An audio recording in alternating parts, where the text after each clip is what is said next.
Alright guys, welcome back to VALORANT News. As the kickoffs are just about to come to a conclusion, roster changes are already afoot within the franchise leagues, not just in the Pacific that we'll dive into here with Bleed Esports confirming they're going to make a change, yay, heavily indicating what it might be and whether it's actually himself that's going to be out of the team, but also in the Americas. Rumour has it Cloud9 exploring options after their very poor performance at the Americas kickoff. What changes are they looking to make good baby J be coming into their team? Very much intrigued to your thoughts in the comment section below. Hit the like button if you enjoy. Subscribe if you're new as always, I'd greatly appreciate it. Firstly, thought this is pretty wild that Gen.G, after all the great work that Zeltis has been doing promoting the Sentinels bundle, that, Shaq comes through to drop the Gen.G bundle here on the timelines. That was pretty cool stuff. But also, let's talk about the Chinese region. They had their qualification matches yesterday. Edward Gaming got the job done as the #1 seed, so fair play to them really, because in a lot of the other regions, those #1 seeds, or at least some of the big favorited teams, were getting upset. And again, you know, it's a best of 3 single elimination. We saw what happened to Fnatic against Carmine Corp, which was not expected,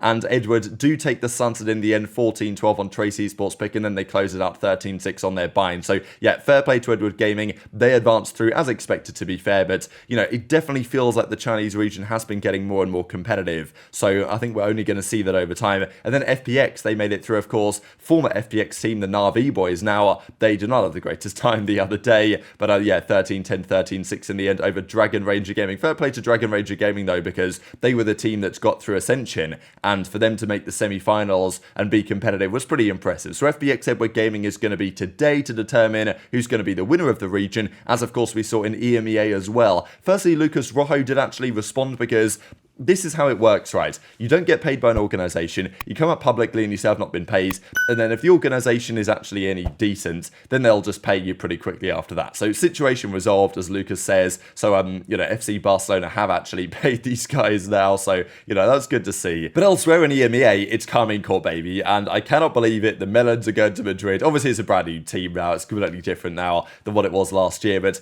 it's just such a great storyline for these guys that they've managed to get to this point, and Heretics hadn't even lost a map, I don't think, with the team for the start of the new season. But in this one, KC take them down from being the worst team in EMA last year to being the #1 seed going into Madrid is absolutely wild. And KC now find themselves in the best possible position to, you know, they've got a nice few chunk of points for the World Championship qualification as well. By winning these playoffs, you get another 3 points going to your bank for Champs qualification. That's a relatively small number compared to what's on offer later in the season, but it's nice nonetheless. So Benji Fisher, yeah, unfortunate performance.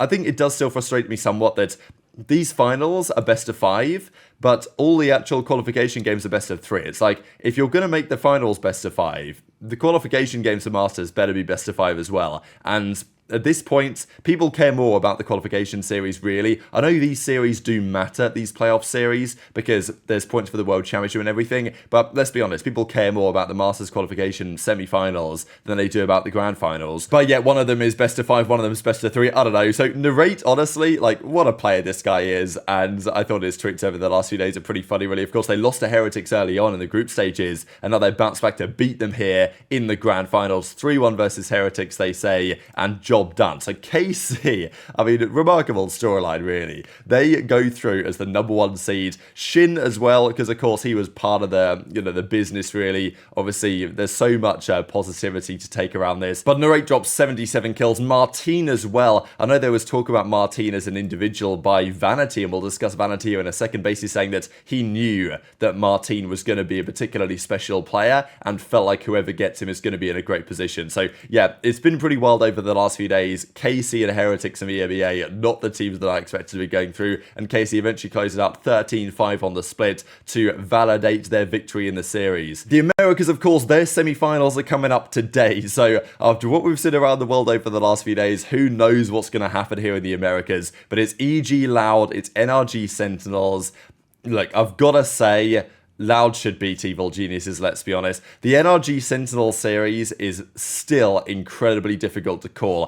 It really depends how much weight you put into NRG's matches so far, how good you think they are. I think that Sentinels, I don't know. I think there's a community is somewhat split on this because people will say, oh, Sentinels are getting overhyped because they're Sentinels and they have all the clout. And maybe that's true in part. But I also think there's a lot of people that are saying, well, it's Sentinels. You know that they're getting overhyped because they have all the fans. So they're not actually as good as they seem to be. But I think people are kind of overlooking the fact that actually Sentinels are pretty damn good. Like, they've got lots of talent on this team, which I think is underrated in the first place in some respects, how much just talent they have. And their teamwork has been good. So I don't know, I think it goes both ways. Yes, they sometimes get overhyped because they're Sentinels, but also I think people are at times underhyping them because they know that they're Sentinels. So I think it kind of maybe averages out somewhere in the middle. And I do think they're better than some people are giving them credit for. So I'm going to take Sentinels in a 2-1 here, I'm pretty sure. But I think it can go either way. I'm hoping it goes to a game 3 and we get all the overtimes, all the bangers. That'd be fantastic. And if it was a best of 5, even better. But unfortunately, it is not. However, we do have Stalk Rostermania. So Vanity mentioned this. I mean, he actually tweeted this out that back in September, he said that Martin was the man to get. But of course, Vanity and those boys didn't get him. Of course, he was going to go to European team anyway, but it makes a fair bit of sense. However, Xander says the following yesterday. Franchise teams making roster changes already. Nismo says some teams need to change the whole roster. Like M80 and these boys, they do lots of scrimming, I imagine, against lots of the top franchise teams in the Americas, and they probably see some teams just getting slammed, or they are literally slamming teams day in, day out in practice. Now, let's be honest, teams like Zeta Division, let's say, in the Pacific, they are starting to make some moves. Don't know about their roster precisely, but, their coaching staff, they're making changes around. So we thought, okay, is that what this is referring to? Or is this from, let's say, the Americas? As is more likely, because that's where these guys probably have the connections. So Cloud9 Imi says the following. Tag the best free agent coaches or assistant coaches. Pretty interesting stuff that C9 are considering making some additional coaching staff, maybe improvements. Right? You look at NRG, they have a pretty stacked coaching lineup, right? Led by Chet, but they have lots of guys over there working on that team now, and I'm sure working on some big counter strats for Sentinels for that game today. But then Jake says the following. So Jake, whenever he came into this team, of course, Ye was in the roster, then he was gone. Jake came in. I think Jake's done a respectable job, but has he been good enough to justify a spot in the franchise league?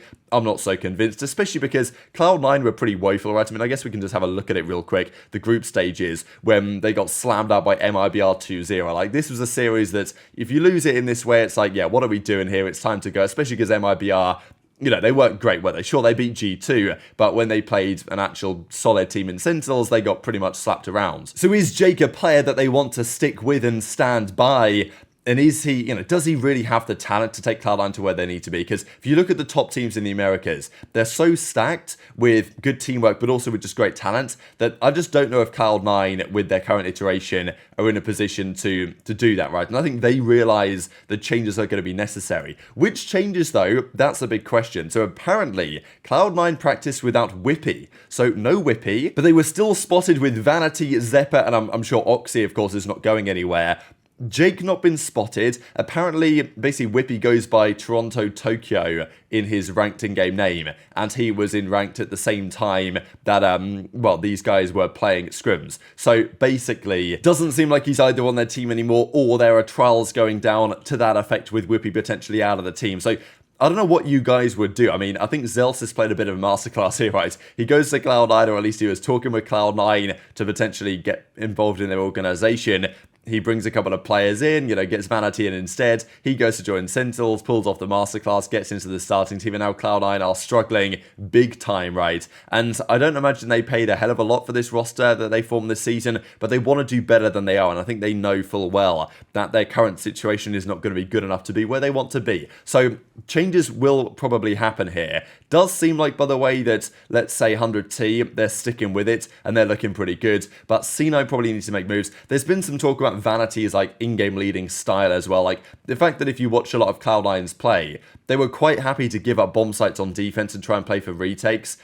And then they would just lose the retake anyway. So I just think there might need to be a change of philosophy. Maybe it's more so than just a change of talent. And if you keep Vanity around as the in-game leader, you're either going to have to bring in a lot more talent than Jake and Whippy, or maybe some sort of mentality shift is necessary over there. Maybe that's why they're thinking about more coaching stuff. I don't really know. We then have Baby J, by the way. Now, obviously he knows what he's doing here, but here he is taking a selfie, and we've got the cloud emoji that he puts in the tweet, and then in the background we have the Cloud9 chair here, right? So, he's trying to send a message that maybe Baby J to Cloud9 could be an option. We do remember, right, that he was linked to Evil Geniuses, but that never happened in the end. The other big roster change, though, rumoured to be going down right now is on Bleed. It's actually not even rumoured, really, because Bleed Mervin here says, who's the founder of the organisation, our Valorant team will be making a roster change for the upcoming split. So what change is this going to be, and does it involve Ye? Because Ye has had a roller coaster over the last couple of years. He was not great, nobody's denying that. At the kickoff, I mean, Bleed's got absolutely slammed, let's be honest here, right? Straight out of the tournament, and it wasn't even close. Ye was talking about, like, his blurry vision and some other problems that he's having to deal with, unfortunately, and hopefully he can resolve that. But, like, when Ye was looking good, he was looking good, and he's still got the talent in there somewhere. But Bleed just weren't looking good as an organisation. And of course, also, Bleed are paying the big bucks to Ye to get him out there. So they were obviously expecting some degree of performance, and it's unlikely they're going to give up on him immediately, right? So, who knows what's going to happen here. But this was their team. Daeon, crazy guy, scary, egoist, of course. Then Ye, just this morning, puts this on Twitter, which is, of course, him trying to get into the facility, and it's not working, right? So, just pretty hilarious stuff. Now, this is either, which I think it probably is, premium impression farming from Ye, or he's actually dropped, right? Because obviously the implication is of this video is that he's out of the team and therefore they're not letting him in anymore. But if you look at the replies to this, Ye's joking around in the replies with Chet, he's talking to Texu in the replies. Then you even have Benedict here from Bleed responding, which is like, would this guy really be responding if he had actually dropped him? Like, I'm not so convinced. So, bait used to be believable. There's quite a lot happening here in the replies, and I don't think that he'd be tweeting this really if this was actually, a done deal, that Ye was going to be gone. Then again, given the fact that probably his teammates are gone, or at least some of his teammates are gone, maybe you could argue this is a bit in, maybe not in great taste, right, to tweet out, well, somebody that Ye's team with is gone, but, whatever, I don't really care, it's good drama. And actually, George Geddes says here in the replies to this discussion that Ye is not gone, like, it's not Ye is to stay, and, the way that George says it kind of says, like it's a one-man move, right, because by saying it's not Ye kind of means, like, it as in, the one move is not Ye. Maybe you guys read it differently, but it's plausible that they're just making a one-man move here. So a few options here for what they might be looking for, right? Whether you think Daeon's the most likely here. Of course, Crazy Guy's the IGL. That would be quite the change, but they might need a big change around there, and I guess we'll see. But I don't think that Ye is going to be gone, and I'm sure that he's signed a pretty lengthy contract, and I don't know if Bleed would be able to do to Ye what they did to him on Cloud9, which is like, oh, yeah, well, you've signed this contract, but actually we are just going to get rid of you and not pay you so that we can deal with our budget issues, but also resolve the role issues that apparently we had. If they start talking about role issues, Bleed Esports, I am going to lose the plot. So very much intrigued to your thoughts on all this stuff in the comment section below. Very much looking forward to tonight's games. Hit the like button if you enjoyed, subscribe if you're new, take care, and I'll see you next time.